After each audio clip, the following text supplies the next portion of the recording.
Je l'ai eu une quinzaine d'années d'afficher dans ma chambre, dans cette même configuration, même couleur, même modèle.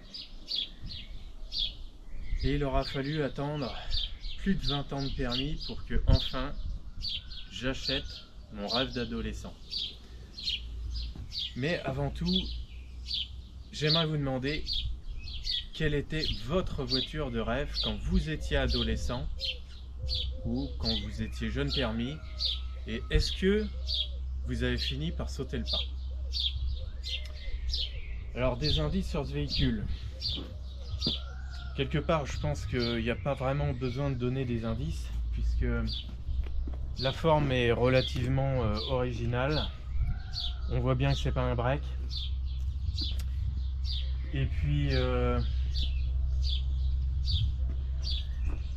évidemment, au niveau des années, c'est pas une voiture de 2015.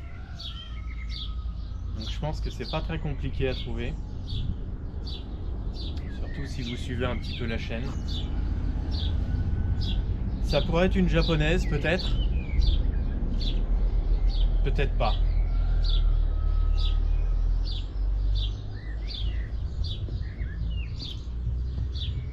On peut regarder un petit peu l'arrière. Je pense pas qu'il y ait beaucoup de voitures qui aient cette silhouette.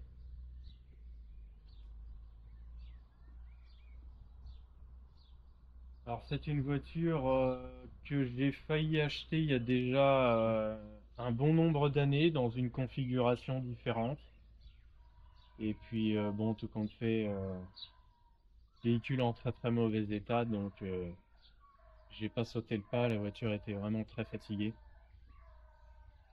Et puis la couleur me plaisait pas particulièrement puisque c'était la même couleur que ma première voiture que j'avais changé de couleur. Alors celle-ci n'est pas en état concours, elle est propre, mais c'est tout. Il y a un peu de boulot dessus pour qu'elle soit parfaite, mais dans l'ensemble, elle présente bien et surtout elle est complète. Il manque juste éventuellement un équipement d'époque, c'est l'autoradio d'origine. J'ai un cache, j'ai un autoradio d'époque, mais je n'ai pas l'autoradio d'origine. Sinon, autrement, le véhicule est dans un état, on va dire, présentable, pas concours, mais présentable. On peut toujours évidemment rendre en état concours, mais bon, comme c'est une voiture qui a déjà quelques années, on repartirait sur une peinture complète, une grosse restauration. Il y a toujours des petits défauts un peu partout. Alors on peut regarder aussi un petit peu la silhouette à l'avant. Donc on n'est pas tout à fait dans le bio-design, hein, ça je pense que c'est clair. Alors qu'est-ce que c'est ?